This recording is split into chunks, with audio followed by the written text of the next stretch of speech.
Instituto Nacional de Antropología e Historia. Secretaría de Cultura. Gobierno de México.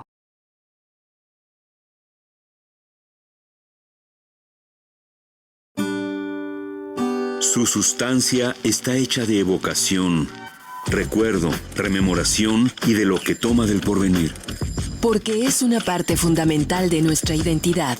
Somos nuestra memoria. El programa de Lina que nos lleva de viva voz con los especialistas.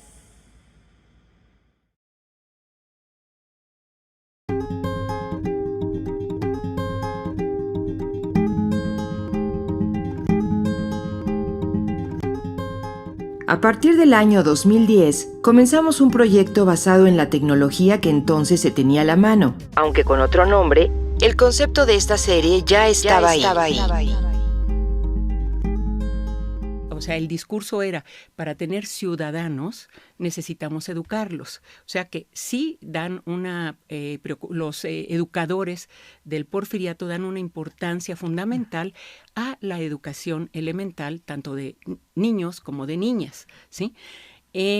Nada más que a las mujeres realmente con la formación a la que se consideraba que hasta ahí deberían de llegar, era simplemente esta de la educación elemental o educación primaria en primaria inferior y superior, y se empezó a considerar la importancia de que estudiaran la carrera magisterial, o sea, la carrera de profesoras, que primero es, vamos a decir, a la secundaria de niñas en el siglo XIX, que se transforma en Escuela Normal de Profesoras, y que, bueno, era importante que las mujeres, ahí se consideraba que finalmente era una continuación del papel femenino, ¿no? O sea, ajá, si somos maternales, educamos a los hijos, bueno, pues es mucho mejor que en manos femeninas estén las conciencias o los niños, ¿no? En esta parte de educación. Hubo gran debate en esta época de finales del Porfiriato, en los primeros años del siglo XX también, por hasta qué niveles debería de educarse a las mujeres. Y ahí es donde se decía, no, o sea, que la mujer no entre a la universidad, ¿no? Que la mujer no entre a la preparatoria ni entre a la universidad, porque entonces van a querer incursionar en el ámbito del trabajo público y entonces pues nos vamos a quedar sin madres que cuiden a los niños, ¿no? Entonces hay toda una discusión en en este periodo del Porfiriato hasta 1910, un debate en la prensa de los educadores que están a favor de la educación de las mujeres y de los que están en contra de la educación. O sea, dicen, sí hay que educarlas, pero hay que graduar la educación. O sea, más que el elemental, la mujer no necesita más realmente para dedicarse al hogar. Y esto que empezó, que vamos a decir, a finales del Porfiriato, podemos nombrar con nombre y apellido a la primera médica, la primera abogada, ¿no? O sea, las primeras valientes que se animaron a ir a la universidad en medio de este ambiente bastante hostil. Bastante hostil. Hay el caso de, que existe todo un estudio, hay su biografía sobre Matilde Montoya, ¿no? La primera mujer médico, ¿no? Que efectivamente fue en contra, vamos a decir, de lo que se esperaba. O sea, era el espacio, vamos a decir, ese era el espacio masculino por excelencia, ¿no? Porque lógicamente participar en el espacio público, lógicamente les iba a dar la posibilidad de reflexionar sobre el país en el que vivimos, y eso te conlleva naturalmente a una participación política, ¿no? O sea, qué está pasando en tu país y que te intereses realmente en lo que está pasando en tu país. Entonces, esto era así como limitado. La posibilidad para las mujeres que no fue, vamos a decir, que se les dio, fue la normal. La Escuela Normal de Profesoras. Aquí estamos hablando todavía de Porfiriato. Porfiriato. O sea, estamos hablando de finales del siglo XIX, primeritos años del siglo XX. Sí, hasta digamos que hasta 1910, o sea, todas estas mujeres que después se van a incorporar en el proyecto revolucionario, la mayoría son profesoras. Profesoras, ¿por qué? Porque, bueno, era la época en la que el magisterio realmente tenía todo un estatus de de reconocimiento por la preparación de los profesores. O sea, la educación realmente, o la instrucción, o sea, tenía niveles importantes que no como después, pues el magisterio se fue, por así decir, fue perdiendo, ¿no? Esa preparación se fue que digamos acortando, ¿no? Los conocimientos, ¿no? Eran gentes preparadas, ¿no? Y fueron por eso las profesoras las que se van a incorporar después en el proyecto revolucionario. Pero son también estas mujeres en estos primeros años del siglo XX que empiezan, o sea, a escribir, a crear estas revistas, La Mujer, el álbum de la Mujer, El Correo de las Señoras, donde estos artículos, donde decir, es que es importante, número uno, que la mujer se prepare. Y número dos, empezaron también a preocuparse por la condición de las mujeres trabajadoras. O sea, todas estas mujeres, tanto de espacios rurales como de espacios urbanos, que trabajaban, bueno, espacios urbanos, sobre todo mujeres que trabajaban como obreras. Y que no era cierto lo que el discurso dominante prescribía, que las mujeres estaban en su casa cuidando a los niños, no. Ellas ya tenían esto que después se manejó como doble jornada, ¿no? Claro. O sea, ellas salían a trabajar y después de todas maneras se ocupaban del hogar y de los hijos, pero aparte con salarios más bajos. A mí me gustaría que ahora pongamos hincapié en esto. Me acordé solamente de un detalle ahora que hablabas de las profesionistas. Nos estás situando de una manera muy clara un universo femenino muy interesante, un universo femenino además que empieza a transformarse antes incluso que el discurso. O sea, las mujeres se empiezan a incorporar al mercado laboral antes incluso de que se reconozca que lo están haciendo y que necesitan funcionar de otra manera. Pero ahora que mencionabas las profesionistas, se cuentan con los dedos de una mano las pocas que había en ese momento, y cuando mencionabas el caso de la primera doctora Matilde Montoya, hasta la fecha creo que sigue existiendo en Tacubaya una calle que se llama Calle de la Doctora, no Calle de la Doctora Matilde Montoya, simplemente Calle de la Doctora. Supongo que en su momento pues se sabía que esa era la calle donde estaba el consultorio de la única doctora que había, pero me llama siempre mucho la atención que se haya conservado todavía hasta hace, no sé, por decirte unos 4 años que yo revisé la guía Roji, el nombre únicamente con ese, con esa, sin mencionar pues el nombre de esta mujer que fue pionera. Actualmente hay muchas mujeres que se dedican al ejercicio de la medicina, pero la primera fue esta mujer en tiempos del Porfiriato. Vamos a la cuestión entonces laboral. Nos dices, empezaban a incorporar, ¿en qué condiciones? ¿Qué tanto estaba habiendo mano de obra femenina como obreras, como tejedoras, como, no sé, en qué ámbitos de la vida en México, y cómo preocupaba pues a estas mujeres de las que nos estás hablando? Sí, bueno,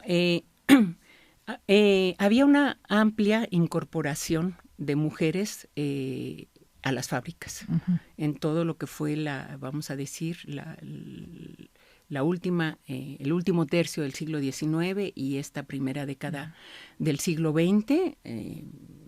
No te podría decir ahorita exactamente la estadística exacta, pero sí era un grupo numeroso de mujeres en fábricas textiles. Bueno, estaban las cigarreras, estaban en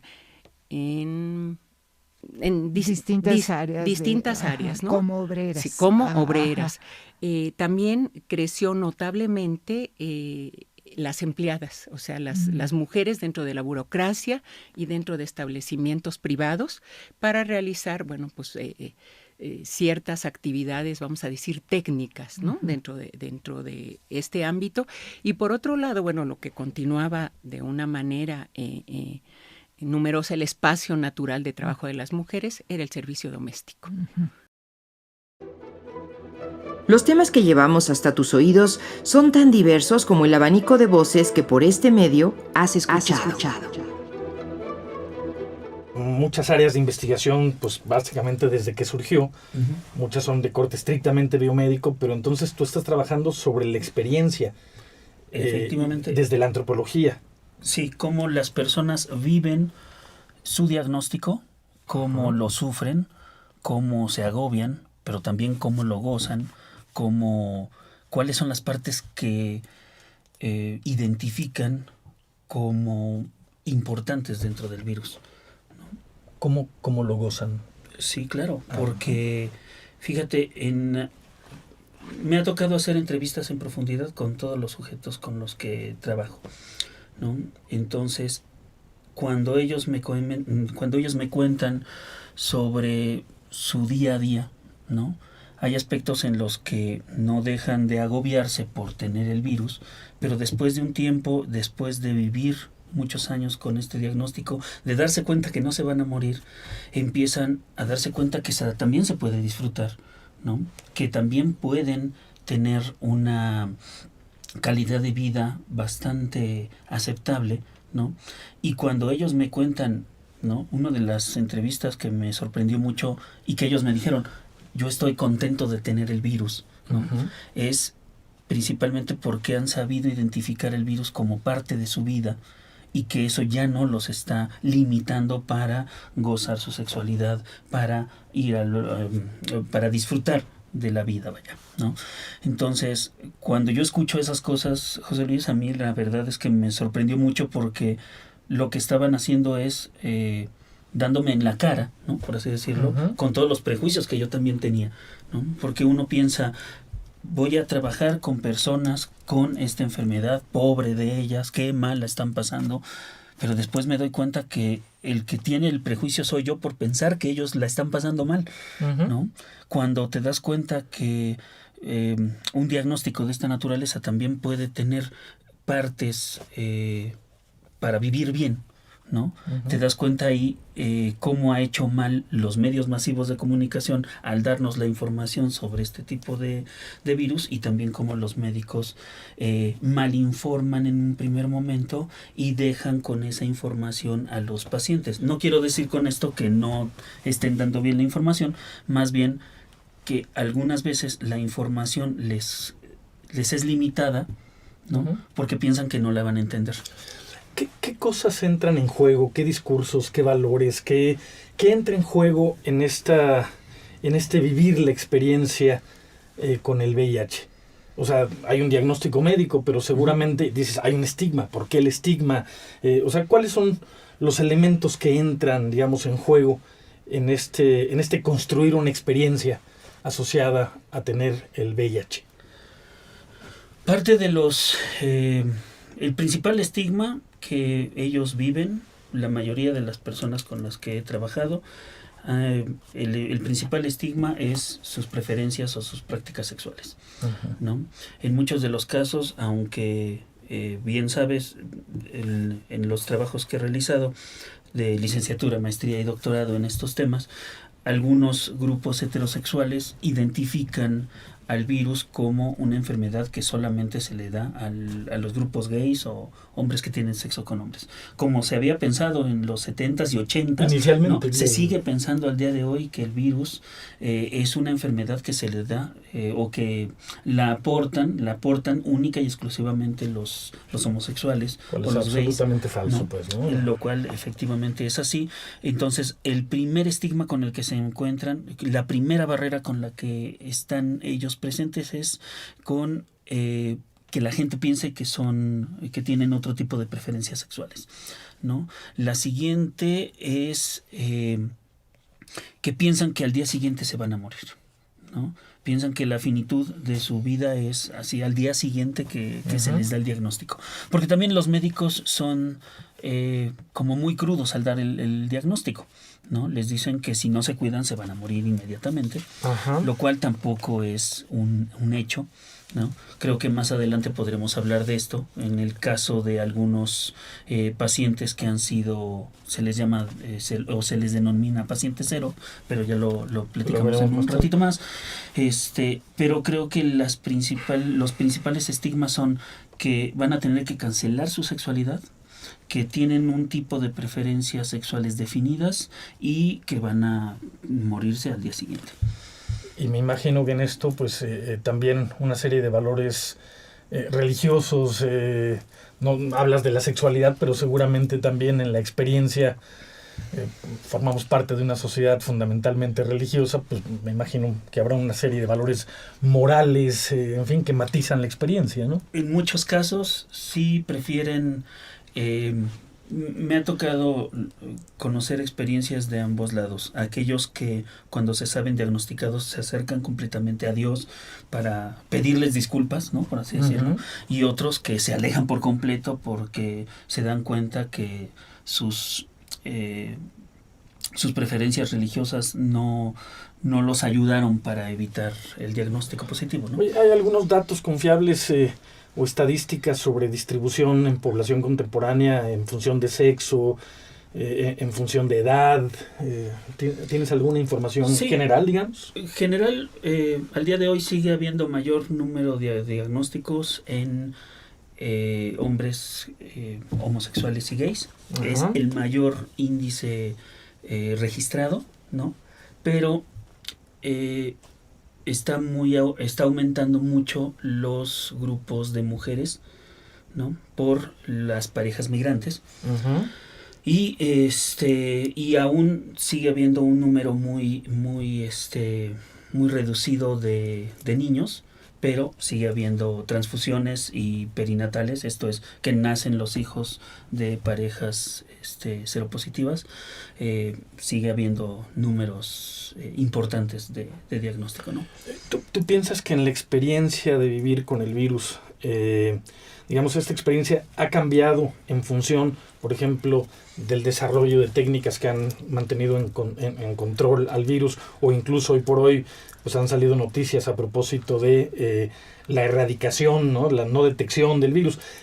Digamos, la experiencia de las personas con el VIH ha cambiado consecuentemente y al ritmo que han ido cambiando estas cosas, porque decías en un primer momento pues casi se traducía en despedirte, ¿no? Uh-huh. Ahora sabemos que es una enfermedad crónica. ¿Qué tanto hay una correspondencia del cambio o no de la experiencia vital de vivir con el virus? Sí, fíjate, lo comentábamos hace un momento. Tiene 40 años en la vida pública el VIH, ¿no? Y en esos 40 años todos los modelos epidemiológicos se han modificado mucho. Ajá. Si bien en un primer momento el virus, que son 4 enzimas las principales causantes del virus, los antirretrovirales servían para ir inhibiendo cada una de estas 4 enzimas. El medicamento lo tenías que tomar cada 4, cada 6, cada 8 horas. Entonces, o sea, un medicamento cada 4, uno cada 8, uno cada 12. Entonces, al final del día tomabas cerca de 8 o 9 píldoras, ¿no? Para evitar que el virus se siguiera reproduciendo en el cuerpo. Para 1995 hay un cambio importante en todo este modelo epidemiológico, y de las 4 enzimas, lo más importante son solamente 2. ¿No? Uh-huh. No aburriré al público con esto, pero sí solamente definir que en el 95 ya empieza a haber un cambio en esta parte epidemiológica y solamente se tienen que tomar 3 o 4 píldoras, ¿no? Para 2015, José Luis, ya solamente con una toma de un medicamento cada 24 horas cambia, o sea, ya puedes mantener el virus regulado, por así decirlo. No pensaba tanto en las prácticas asociadas a la terapia. Sin embargo, es que va por allá, voy para allá, Ajá. Sino que gracias a que la gente deja de tomar tanto medicamento, entonces los medicamentos ya se pueden tomar con más discreción que como se tomaban antes. Entonces ya la gente no necesita preocuparse tanto por estarse medicando. Todos los efectos secundarios ya son menos agresivos, por lo tanto también se van relajando estas tomas, y esto ayuda a que también las dinámicas sociales se vayan modificando, ¿no? Grandes y reconocidas personalidades han desfilado ante estos micrófonos. Sabemos que el diálogo y el intercambio entre voces calificadas es enriquecedor. La Malinche sí es un personaje. Ahora se está retomando su imagen de la Malinche y se está entendiendo a fondo que era la Malinche, porque nos quedamos con los prejuicios.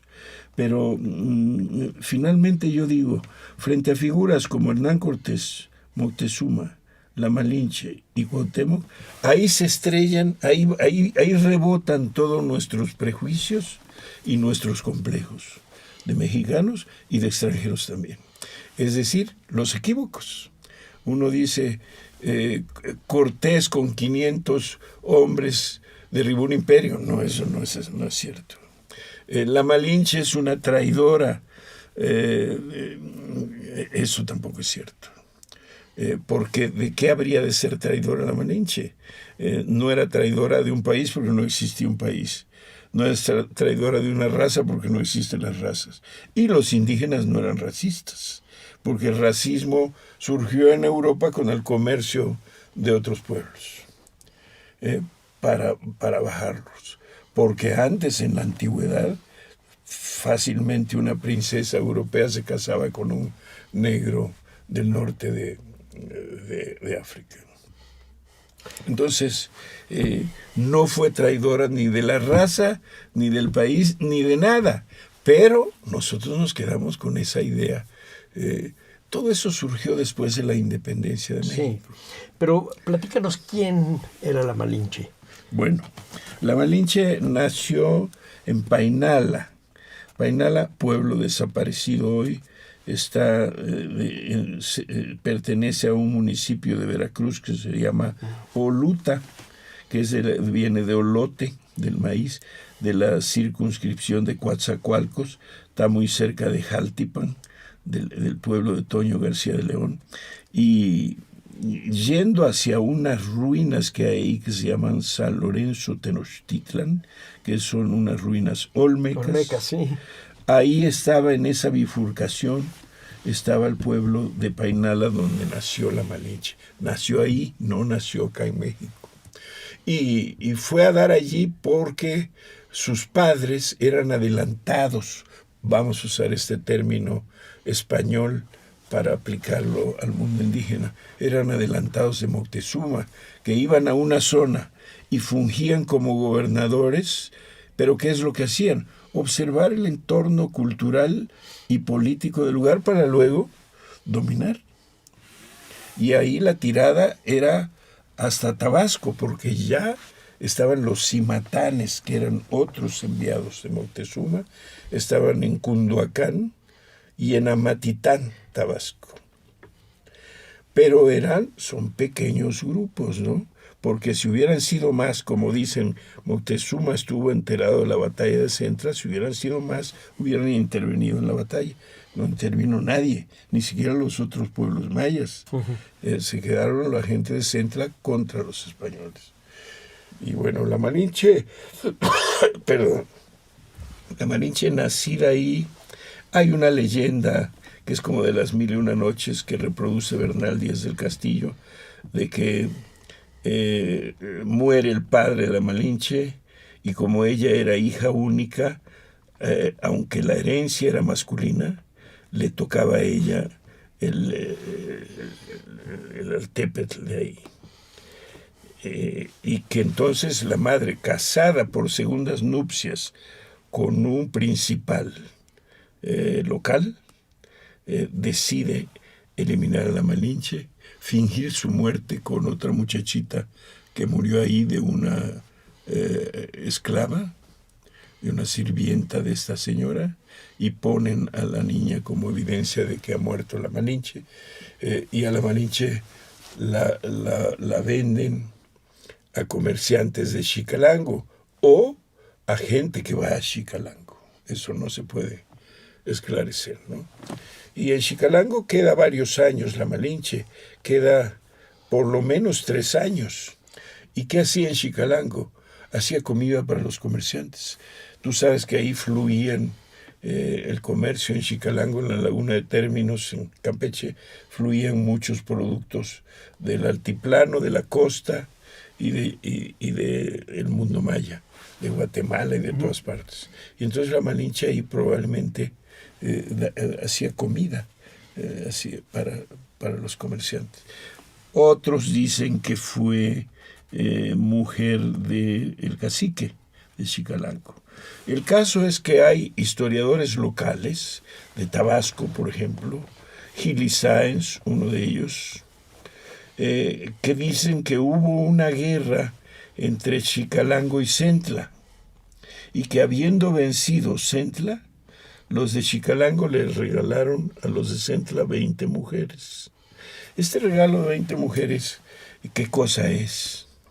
Yo digo que ese regalo de 20 mujeres es un resabio tribal y que tiene el significado como se hacía entre las tribus vecinas. Las tribus vecinas son enemigas a muerte, como sabe la antropología. Se regalan a estas mujeres para casarse con el enemigo y hacer lo que se hizo en lo que hoy es el terreno de Nueva York y Siracusa en los Estados Unidos, con los iroqueses, una fratría, que es un grupo social más poderoso que somete a los otros. Es interesante, ya lo vamos a retomar más adelante, porque es una forma estructural de la organización política de Mesoamérica. Y entonces ese regalo de 20 mujeres es una vieja costumbre tribal, que todavía se hacía. Y de la misma manera, cuando los de Centla son vencidos por Hernán Cortés, el cacique local, que se dice que se llamaba Tapscop, y de ahí el nombre de Tabasco, le regala 20 mujeres, entre ellas la Malinche, ¿no?, a Hernán Cortés. ¿Cómo sale la Malinche de Painal a su pueblo? Por cierto, el nombre no es un nombre popoloca, es un nombre náhuatl. Painala es de Painal, el sota capitán de Huitzilopochtli. Es decir, ¿qué es el sota capitán? Eso lo explica Sahagún. Es una deidad que se adelanta en la guerra, pero es un enviado de Huitzilopochtli. Entonces le pusieron los aztecas ese nombre al pueblo donde nació la Malinche, Painala, en lugar de Painal, este sota capitán. Y cuando llega entonces, cuando le regalan a Cortés a la Malinche tuvo que haber visto también la guerra de los españoles con la gente de Centla, ¿no? De Centla y maíz también. Todo es puro maíz en Mesoamérica. Y tuvo que haber visto la batalla. Tuvo que haber visto, primero hubo una escaramuza, porque bajó Cortés, no podía entrar, ahí desembocan los dos grandes ríos del sureste, los Usumacinta y el otro. Y el Grijalva. Ahí desembocan, por lo tanto, los barcos de gran calado, que eran donde estaba todavía Cortés con sus 11 naves. No pueden entrar por ahí, bajan bateles, sí, y tratan de subir. Ahí es donde está la famosa anécdota que Cortés, queriendo subir, pierde un alpargate y se le va en el lodo y ahí está buceando, buscando su alpargate que se le cayó. Se lo buscan sus achichingles y se la vuelve a poner. Y tiene una primera escaramuza, pero mandó a un grupo de Sandoval por atrás para tomar a los grupos indígenas de Centla por atrás, de tal manera que Sandoval permanece allá atrás y Cortés guerrea con los de Centla y un pequeño grupo lo vence y sale Cortés todavía vestido de hierro. Cortés da grandes zancadas, desenvaina y se va contra la ceiba que está al lado de la pirámide central de Centla y le da unos espadazos a la ceiba, al árbol. A la ceiba, como un desplante de vencedor. Un desplante vencedor, porque ya sabía que era un árbol venerado. No te pierdas nuestras entrevistas. Dejaremos en la descripción las ligas de nuestro blog y de las entrevistas completas que acabamos de presentarte en este recuento que hicimos para darte una buena idea de que en esta serie, la evocación y los recuerdos se unen a la ciencia y a la investigación. Somos nuestra memoria. Somos nuestra memoria. Todos los jueves en punto de las 11:30 horas publicamos una nueva entrevista en este canal. No te las pierdas.